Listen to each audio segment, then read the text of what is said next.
안녕하세요. 골드만삭스입니다. 오늘은 크림반도, 크리미아라고도 하죠.에 대해서 알아보겠습니다. 이 크림반도는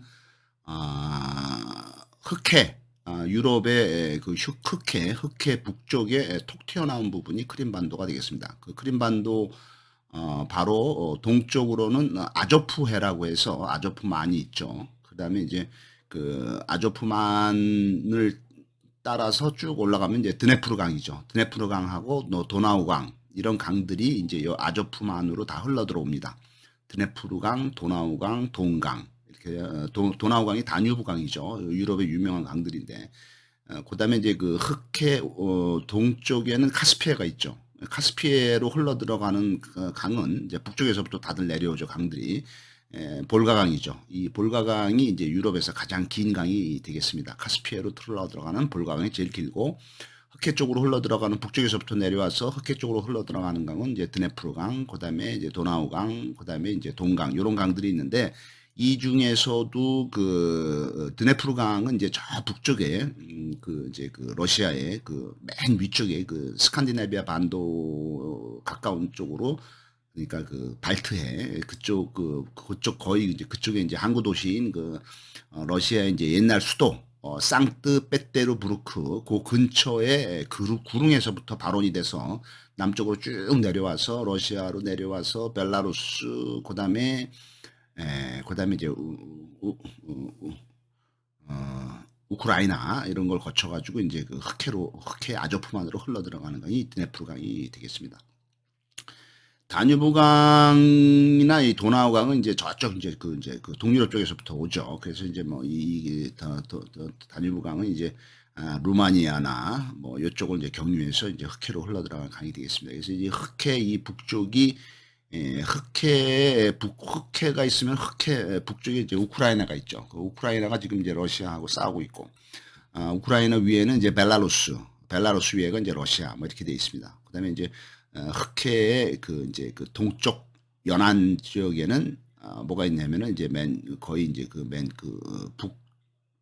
북서쪽이죠. 북서쪽에는 이제 루마니아가 있고 루마니아 밑에 불가리아 밑에는 이제 그 콘스탄티노플 터키 수도죠. 지금의 이스탄불이죠. 근데 이 이제 이스탄불 이 콘스탄티노플이 옛날에는 이제 거의 그 이제 동양과 서양의 이제 교차점이죠. 그래서 이제 지중해하고 흑해가 만나는 지역이 이제 거의 이제 콘스탄티노플이 되겠습니다. 그다음에 이제 그 밑으로 이제 흑해 남쪽으로는 터키가 있고, 흑해와 그 흑해 동쪽에 있는 카스피해 사이에는 이제 북쪽으로는 이제 러시아가 있고, 그다음에 이제 그 사이 지역 중에서 남쪽으로는 이제 조지아, 옛날에 그루지아죠. 그다음에 이제 카스피해 연안에 이제 아제르바이잔, 그다음에 이제 그 바로 아제르바이잔 동쪽 서쪽으로는 이제 아르메니아 이런 나라들이 있습니다. 그다음에 이제 그 이라크의 이제 북쪽이 이쪽으로 이제 연결이 또 돼 있죠. 그래서 어떤 흑해가 상당히 중요한 지정학적 위치를 갖추고 있죠. 옛날 중세 시대 때는 이제 보통 그 중세 시대 전에 옛날에 이제 고대 그 실크로드가 이제 중국의 장안에서부터 출발을 해서 중국의 이제 간수성에 있는 둔항이라든가 이런 데를 지나서 천산산맥과 타클라카마칸 사막을 지나서 이제 넘어가면 이제 바로 중앙아시아가 나오죠. 중앙아시아에 이제 그 카자흐스탄, 키르기스탄, 그다음에 이제 투르크메니스탄, 타지키스탄 뭐 이런 나라들을 경유를 우크라이나, 우즈베키스탄 이런 나라들을 경유를 해서 계속 서쪽으로 이동을 하면은 이란 아니면은 이제 카스피해 그 남쪽을 지나가면은 이란, 이라크를 지나고 카스피해 북쪽을 지나게 되면은 러시아와 우크라이나 이런 데 지나서 이제 이 그 실크로드가 이제 그 중국의 장안에서 출발해서 이제 거의 그 북쪽 노선도 있고 남쪽 노선도 있지만은 얘네들이 거의 이제 종착점이 이제 흑해가 됩니다. 흑해.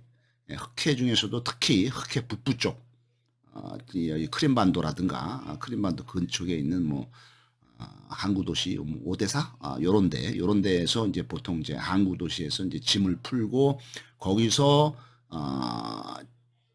이제 그 육지로 온 짐들을 거기 실어 가지고 흑해에서 배로 실어서 흑해에서 콘스탄티노플 요쪽 지나서 지중해로 나가죠. 지중해로 나가서 지중해로 나가면 이제 유럽 각국으로 갈 수가 있으니까 지중해로 나간 그 교역 물자들이 지중해 북쪽에 있는 뭐 지중해 이제 바로 나가자마자 이제 그리스가 있죠. 그리스 그다음에 이제 이탈리아, 프랑스, 독일 뭐 이쪽으로 이제 배를 통해서 이제 유럽 남쪽 지역 유럽 쪽으로 공급이 되기도 하고 그다음에 요 배를 통해서 가면은 이 지중해 남쪽에 있는 북아프리카 지역 뭐 이집트, 시리아, 뭐 레바논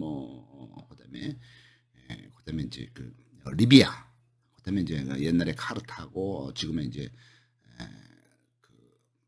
튀니지죠. 그다음에 이제 그 옆에 알제리, 뭐 모로코, 스페인까지 해서 전 유럽과 전 북아프리카 지역으로 교역 물자들이 왔다 갔다 하는데 가장 그 중심적인 역할을 육지와 해상 무역의 중심 교역 역할을 했던 것이 바로 이 흑해 북부 해안 쪽에 있던 항구 도시들이 되겠습니다. 그래서 이 그 크림반도가 이 크리미아가 그 흑해 북쪽에 톡 튀어나온 부분이기 때문에 상당히 지정학적으로 중요한 위치다 이렇게 되어 있습니다. 이쪽 지역에서는 이제 8만 년 전에 역사적으로 가장 오래된 8만 년 전에 네안데르탈인이 화석이 여기서 발견이 되고 있습니다. 이 네안데르탈인은 우리 인류의 조상인 호모 사피엔스 사피엔스한테 멸망을 당한 또 다른 우리 그 비슷한 그 인류의 한 종족이죠. 그렇지만 이 네안데르탈인이 이제 그 한 거의 20만 년 전, 30만 년 전에 나타나서 호모 사피엔스보다 먼저 나타났죠. 유럽 쪽으로 이제 추운 곳으로 진출을 해서 체격이 상당히 커지고 호모 사피엔스보다 큽니다. 기본적인 체격이 크고 힘도 더 세고 우리가 그 우리 체격이 우리랑 비슷하거나 우리보다 좀 작은 지금의 침팬지가 우리 그 호모 사피엔스 인간보다도 거의 완력이 힘이 3배가 더 셉니다. 그래서 침팬지하고 우리 인간이 1대1로 싸우면은 인간이 100점 100패를 하고 맞아 죽게 되어 있습니다. 그렇지만 이 그 네안데르탈도 그게 체격이 좋은데 결국에는 20만 년 전, 30만 년 전에 나타나서 이쪽에 그 크림반도 쪽에 8만 년 전에 흔적이 남아 있는 거죠. 그다음에 이제 결국에는 이제 호모 사피엔스한테 멸망을 당한 게 이제 그 한 3만 년 전에 마지막으로 이제 그때까지 이제 그 존속을 했었죠. 그러다가 이 그 네안데르탈인이 쫓기고 쫓겨서 결국엔 그 유럽의 맨 그 서쪽 스페인의 어느 동굴에서 3만 년 전에 이제 아주 멸망한 걸로 돼 있습니다. 그래서 이 그 네안데르탈인이 왜 호모 사피엔스한테 졌냐 하면은 호모 사피엔스는 원거리 무기를 사용했고 뭐 창이라든가 활이라든가 원거리 무기 그다음에 협동이 잘 돼 있고 그다음에 이제 그 도구를 잘 쓰고 뭐 아무튼 그 네안데르탈인하고는 또 다른 특징, 또 다른 어떤 장점을 많이 가지고 있던 게 호모 사피엔스이기 때문에 호모 사피엔스가 네안데르탈인을 멸망을 시켰다 이렇게 돼 있습니다. 그래서 이제 그렇지만은 이제 이 그 크림반도 쪽도 어떻든 간에 기원전 한 800년 전, 기원전 800년, 900년 요때 이제 그 그리스하고 페르시아하고 막 전쟁을 많이 했죠. 그래서 페르시아 전쟁이 일어나고 마라톤 전쟁이 일어나고 뭐 그러면서 이제 그 했을 때 그 정도 그러니까 기원전 한 1000년경에서부터 800년 전까지 요때까지는 아무튼 그 이 지중해라든가 이 그 유럽 쪽에서 막강한 세력을 뻗쳤던 세력이 이 그리스가 되겠습니다. 그리스가 전 세계에 식민지를 유지를 하고 영유를 했기 때문에 기원전 한 8세기경에도 여기는 이 크림반도 쪽, 그러니까 그리스가 이제 그 지중해에 있는 국가인데 그 흑해까지 진출을 한 거죠. 그래서 흑해 북쪽에 있는 크림반도를 그리스가 식민지로 삼았다 이렇게 되어 있습니다. 하지만은 이제 기원전 한 3세기경에 이 그 스키타이 왕국이 이제 또 등장을 합니다. 스키타이 왕국은 어디에서 발원이 된 애들이냐 하면은 얘들은 이제 흑해 북쪽, 카스피의 북쪽 아니면 그 카카스 지역 그 북쪽 요쪽에서 북쪽에서 발원한 그 스키타이 왕국이 상당히 막강한 세력을 갖게 되어 있습니다.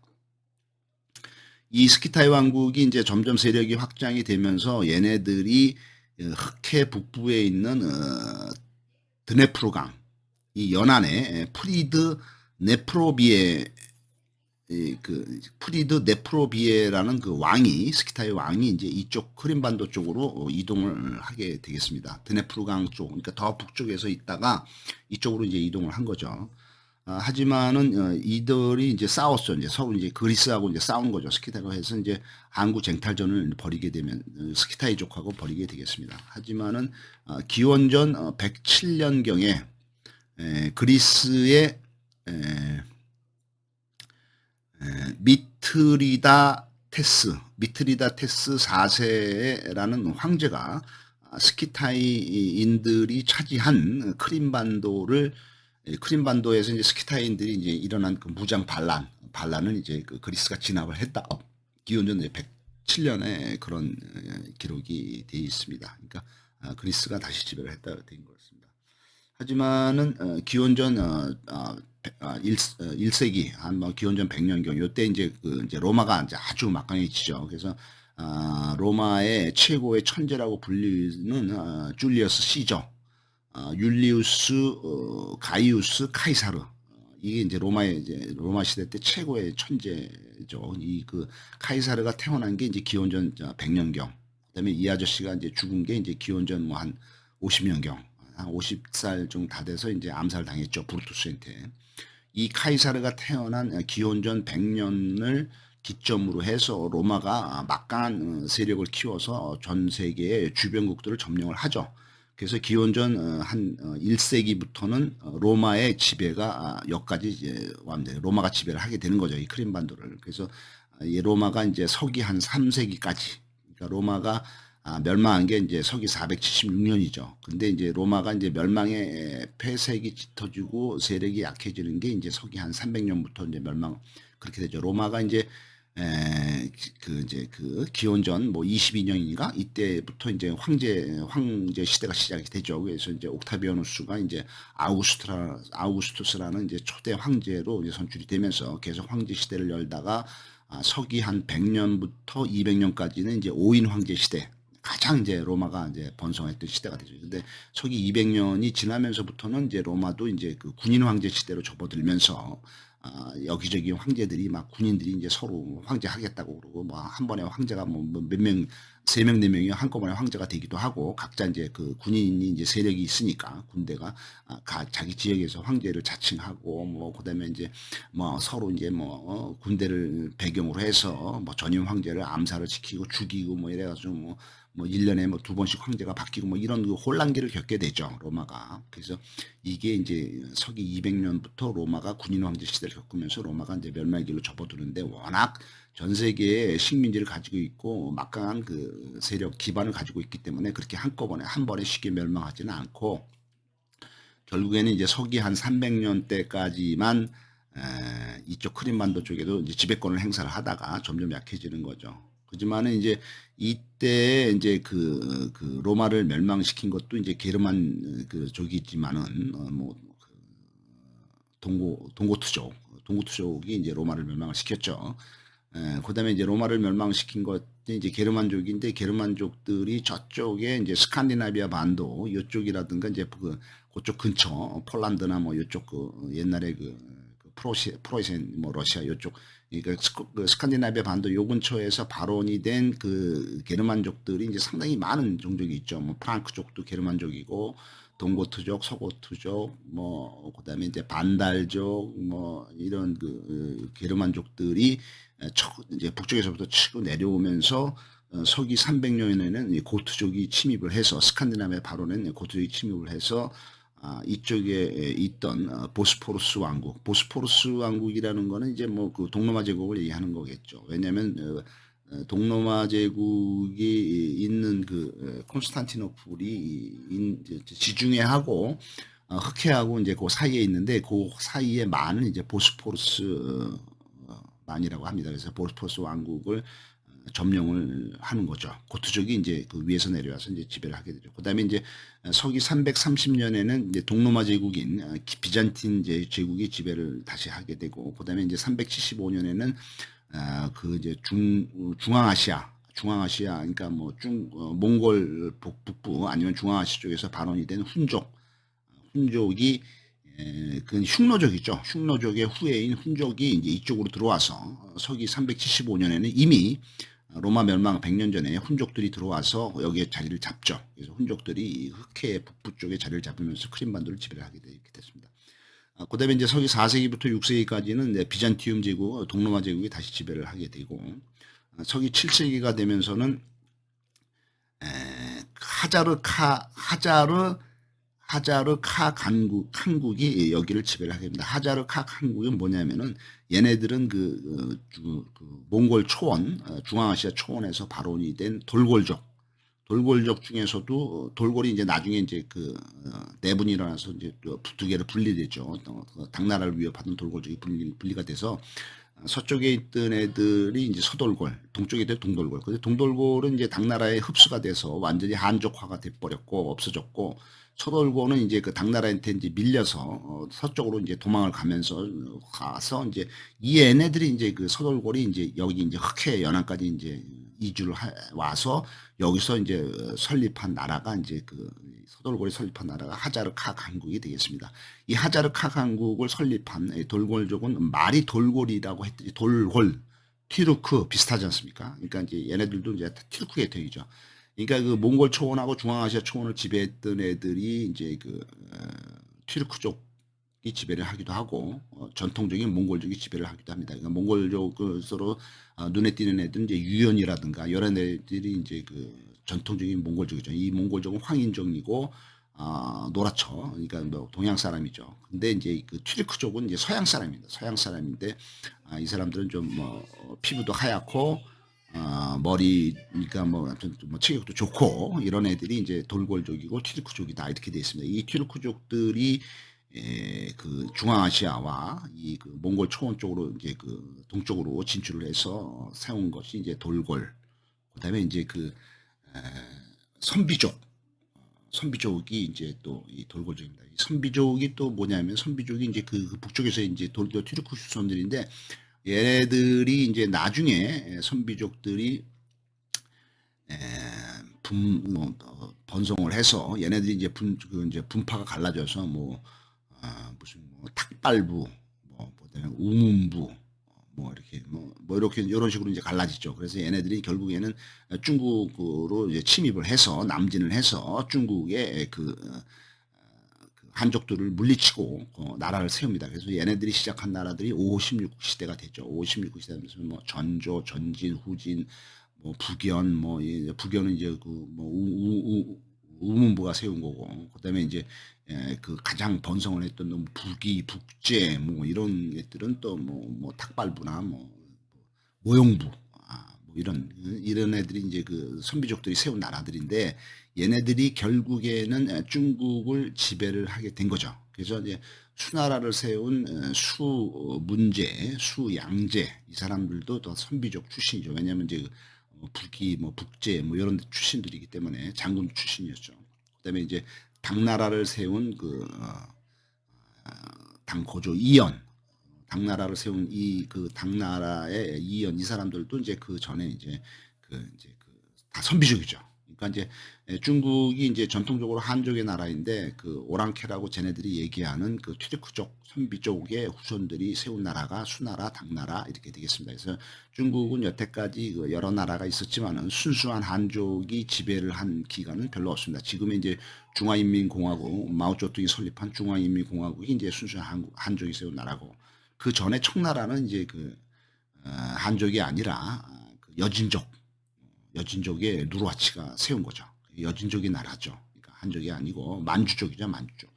그다음에 이제 청나라 전에 명나라, 이게 이제 한족의 나라죠. 한족의 나라고, 그 전에 이제 송나라도 한족의 나라라고 좀 볼 수가 있죠. 그렇지만은 그 전에 있던 수나라, 당나라, 이런 거, 이건 다 이제 그 선비족, 오랑캐, 튀르크족이 되겠죠. 그다음에 이제 그 전에 이제 진시황은 이제 한족이겠고, 그다음에 이제 한나라를 세운 이제 한고조 유방 이 사람도 이제 한족이 되겠습니다. 그렇지만 그다음에 이제 그 중국을 이제 한 200년 동안 통치를 하던 1200년대에 강성을 했던 원나라, 몽골족이죠.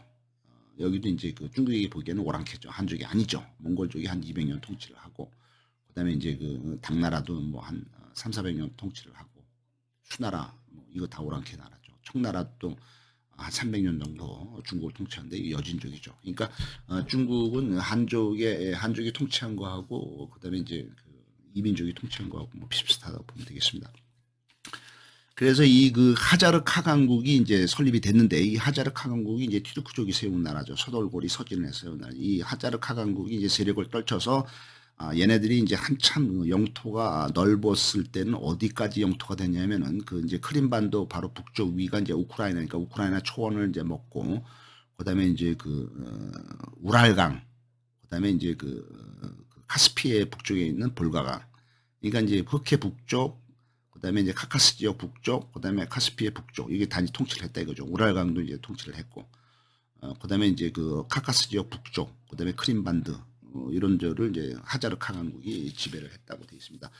그다음에 이제 서기 988년에 드디어 이제 서기 천년경이 되면서는 이제 지금의 러시아의 그 전신들 조상들이 나타나기 시작하죠. 그래서 서기 988년에는 이제 키예프 루스가 여기를 지배를 합니다. 키예프 루스는 뭐냐면은 얘네들도 이제 저 북쪽에 스칸디나비아 반도하고 그 밑에 있는 노브고르도 지역 이쪽에서 발흥을 한 북쪽 이민족들이 밑으로 치고 내려와서 키예프 우크라이나의 지금의 수도 키이우라고도 하죠. 이 키예프 쪽에다가 자리를 잡으면서 세운 게 이제 키예프 루스가 되겠습니다. 이들은 루스족이라고 그러죠. 루스족. 그래서 키예프 루스가 되고 얘네들이 이제 키예프 공국을 세워서 한참 이쪽에서 이걸 떨치다가 나중에는 그 북쪽에 있는 또 다른 루스족 다 같은 이제 계통이죠. 북쪽 루스가 이제 러시아를 이제 얘기하게 됩니다. 북쪽 스칸디나비아 쪽에서 내려온 애들인데 얘들이 이제 모스크바 쪽에 또 이제 발흥을 해서 모스크바 쪽에 생긴 이제 모스크바 공국이 이제 더 세력이 커져서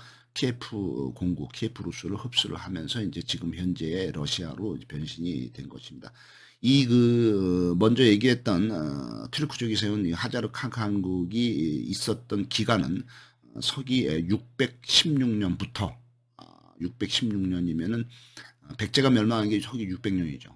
그다음에 이제 고구려가 멸망한 게 서기 668년. 그러니까 이제 그 사이 616년부터 얘네들이 이제 그 하자르카 강국이 건립이 돼서 서기 1048년까지 거의 한 400년 동안 하자르카 강국이 번성을 했다 이렇게 되어 있습니다. 그렇지만은 키예프 루스가 이제 988년에 이제 지배를 하지만은 결국에는 이제 그 몽골의 징기스칸이 이제 드디어 막강 세력을 떨치기 시작해서 1200 이제 뭐 40년 요때 이제 징기스칸이 이제 중국 몽골 1206년에 이제 징기스칸이 이제 그 몽골족을 통일을 하고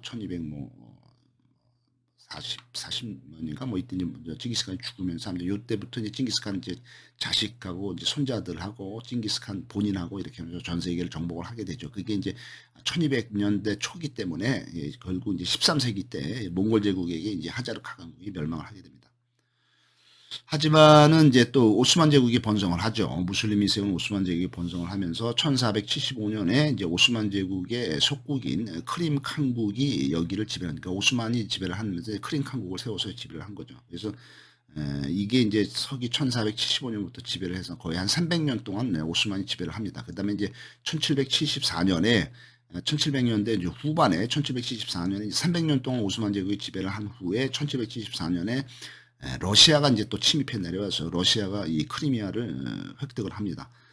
러시아가 이 당시에 1774년에는 러시아가 남진을 해서 오스만을 물리칠 때 오스만을 도와준 게 이제 영국, 오스트리아 뭐 이런 데가 또 지원을 했지만은 결국에 오스만이 연합군이 졌죠. 러시아가 이겼죠. 그다음에 이제 결국에는 이제 요거 사건이 있은 지 한 10년 후엔 1783년에 러시아의 그 여황제 예카테리나 2세가 이 그 크림반도를 합병을 해본 자기네 제국에 편입을 시켜버립니다. 그러면서 이제 흑해 진출의 거점으로 삼게 됩니다. 하지만은 이때부터 거의 한 70년, 80년이 흐른 후에 1800년대 중반, 1853년부터 1856년까지 크림 전쟁, 크리미아 전쟁이 발생이 됩니다. 이때는 이제 오스만 제국과 영국과 프랑스의 그다음에 사르데나 공국, 사르데나 왕국이 이제 지금의 이제 이탈리아의 전신이죠. 그 연합군이 이제 러시아를 이깁니다. 그러면서 크림반도를 이제 획득을 하죠. 파리 조약을 맺어서 러시아가 함부로 흑해에서 설치고 다니지 말아라 이렇게 합니다. 하지만 이제 그 당시에 이제 이 전쟁을 지원한 영국과 프랑스는 막 뜨는 별이고 오스만 제국은 이제 거대한 이제 침몰하는 이제 군함이죠. 그래서 오스만이 이때 전쟁에서 이기긴 했지만은 자기가 갖고 있던 영토에 대한 대부분의 그 영향력, 지배권을 상실을 하게 되는 되면서 오스만이 이제 그 멸망의 길에 이제 쇠락의 길에 접어들게 되는 겁니다. 그러다가 어떻든 간에 1856년에 크림 전쟁이 끝나면서는 이제 그 영국과 프랑스가 이기면서 이쪽에 지배권을 갖고 있었지만은 결국에는 영국과 프랑스는 너무나 이제 거리가 멀고 바로 이제 가까운데 이제 러시아가 있기 때문에 결국에는 러시아의 지배에 다시 들어가게 되겠습니다. 그러니까 지금도 러시아가 이제 우크라이나를 자꾸 이제 찝쩍거리는 것도 이제 바로 옆에 가까운 데 있고 거기로 우크라이나가 이제 곡창지대고 천연자원, 지하자원도 많고 이러기 때문에 러시아가 찝쩍거리는 이유가 되겠습니다. 하지만은 러시아가 갖고 있지만은 1954년에 러시아의 소련 공산당 서기장인 니키타 후르시초프가 이 그 크림 반도를 우크라이나에게 양도를 해줍니다. 우크라이나에게 줍니다. 무슨 이제 선심을 쓴 거죠. 그 다음에 이제 1992년이 되어서 최근에 와서 소련에서 독립한 우크라이나 자치공화국인 크림 자치공화국이 수립이 됩니다. 그러니까 우리는 우리가 자치하겠다, 우리 따로 살겠다 하면서 선언을 한 게 1992년 됐습니다.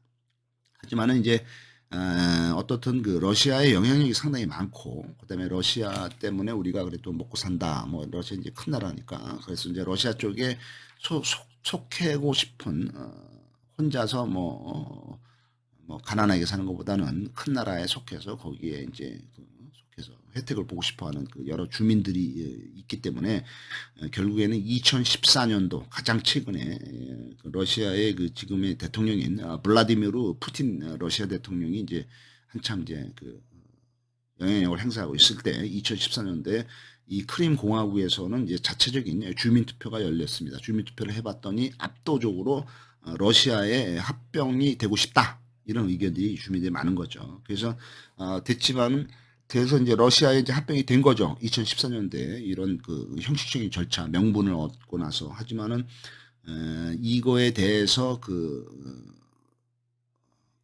인접국인 우크라이나가 이거는 불법이다라고 이제 주장을 하고 이제 대부분의 나라들이 프랑스나 영국이라는 데서 유럽 국가들도 이거 크림반도가 러시아에 합병이 되는 거는 불법이다. 왜냐하면 이제 러시아 세력이 이제 강해지는 거를 이제 견제를 하는 거죠. 왜냐하면 러시아가 이 크림반도를 갖고 있으면은 이 크림반도를 기점으로 해서 흑해에 대한 영향력이 커지고 흑해를 통해서 또 이제 지중해 쪽으로 나올 수도 있고 하니까 러시아의 이제 세력이 커질 수가 있으니까 이 크림반도가 우크라이나에 소속되는 게 좋죠. 왜냐면 우크라이나는 좀 작은 나라니까 간섭하기도 좋은데 러시아가 여기를 갖고 있으면 러시아 세력이 해군력이 남쪽으로 이제 계속 넘어오면은 이제 위험 요소가 될 수 있다 해서 이제 우크라이나를 비롯한 여러 나라들, 영국, 프랑스 뭐 이런 나라들이 다 반대를 합니다. 여긴 러시아 땅이 아니다. 니들이 마음대로 합병하면 안 된다. 이 크림반도를 이렇게 됩니다. 하지만 그런 거에 영향이 있어서 최근에 열린 유엔 총회에서는 러시아가 크림반도를 합병한 것은 불법이다. 승인하지 않겠다. 라는 결의안을 유엔 총회에서 통과를 시켰다고 되어 있습니다. 그래서 지금 이제 크림반도가 아직은 러시아의 영토로 되어 있지만은 상당한 분쟁의 소지가 되어 있는 거죠. 그래서 이제 그런 것도 영향이 있어서 그런지 아무튼 지금 이제 크림반도 바로 북쪽이 이제 우크라이나고 바로 연결이 된 게 크림반도이기 때문에 우크라이나하고 러시아하고 전쟁이 벌어지고 있다. 이렇게도 볼 수가 있겠습니다. 감사합니다.